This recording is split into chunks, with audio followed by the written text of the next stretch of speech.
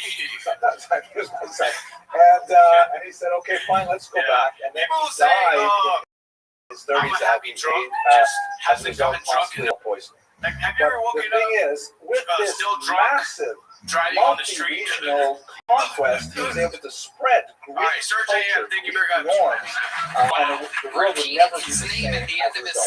Israel, of course, was also on his path, and Israel was absolutely fascinated with Hellenism. How long have you been doing stand-up, Serge? I've been doing it for about a year. Them, but we'll see some of it shortly. After his are death, you working this out? the empire was divided up among his generals. The most significant two groups were the Ptolemies here in Egypt and the Seleucid Empire that was based in Syria. Egypt and Syria vied for Israel, which was the borderland between them, controlling at different points in their various conflicts. And this is exactly when the Hashmonaim had their revolt. Their revolt was primarily against the Seleucid Greeks, who were really Syrians, adopting Hellenistic culture and wishing to impose it on the population. So the flashpoint of the rebellion, this is very quick review, I'm sure you're all very familiar with this. The Seleucid king Antiochus IV Epiphanes decided that the best way to control this strange Jewish population, who were so anomalous, so out of the box, and in many ways just not fitting with the entire Hellenistic goal of society, was that he would just put an end once and for all to this strange religion that they have, the insistence on worshipping an invisible God, of having a God that had no name, the very clannish behavior, LGBTQ, let's get another bottle of tequila. Participate in, really what you're totally hard activities like athletics. What could be wrong with athletics, right? Things like that. She works at Chick-fil-A, which makes her LGBTQ CIA.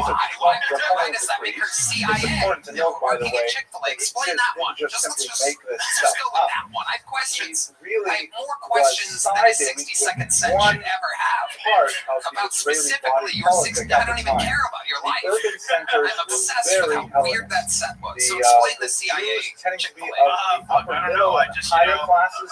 You don't know. No, I don't. You should at least have some fucking weird theory. Universalist mentality. I thought about the And letter. they really wanted Israel added to the move CIA forward at the end. in that If I Hellenistic could do this direction. The Chick-fil-A, rural why would society, it be however, was much CIA? more traditional, much no, more backward, if you were, insisting on that old-time religion, refusing to accept the values of the city. And Stick with me. Antiochus Getting was simply easily saying, distracted. fine, in order to make everything So, I carve don't know if we and came up black, with so it. I to was speak, drunk one night. let me just side with those Hellenizing elements in the cities, and with those Jewish allies, then we will put down the huge fissures that were erected in Jewish society. And this is an important region for him because he was on the borderland with Canaanite Egypt. So he had to really have solid control over it, lest he lose it to his rivals to the south. The kinds of things they took down with tremendous ferocity were the observance of the Sabbath, which was seen as a sign of Jewish sloth, that they insisted on resting 1 day a week. Is your sister really gay? Observance of family purity, which was seen as the some of these backward rituals that separated the Jews from non-Jews. And of course, the ban of the circumcision ritual, which also marked Jews off as separate. He basically wanted Jews to elide within the larger Hellenistic world. Made a noise there. You And like so Sawgrass? a revolutionary got What with do you that get was when you go to basically Sawgrass? a Do you have rural this? peasants' revolution against those Jews who were supporting Antiochus Epiphanes. The leader of that revolution was, of course, Matisyahu. It's a joke. See, if you're watching this on podcast, right? No one will get this joke if you're listening to this podcast only. But Matisyahu was, an otherwise unremarkable farmer with a number of sons. He was called to one of these state-sponsored ritual sacrifices led by Greek Jews, that is, Jews who were promoting the Hellenistic agenda. And in a fit of rage, rather than sacrificing the pig to the idol, he grabbed the Jew who was organizing it, stretched him out on the altar, and sacrificed him instead. This flashpoint ignited a massive rebellion, which amazingly turned out successful, as the Maccabeans, as they were called,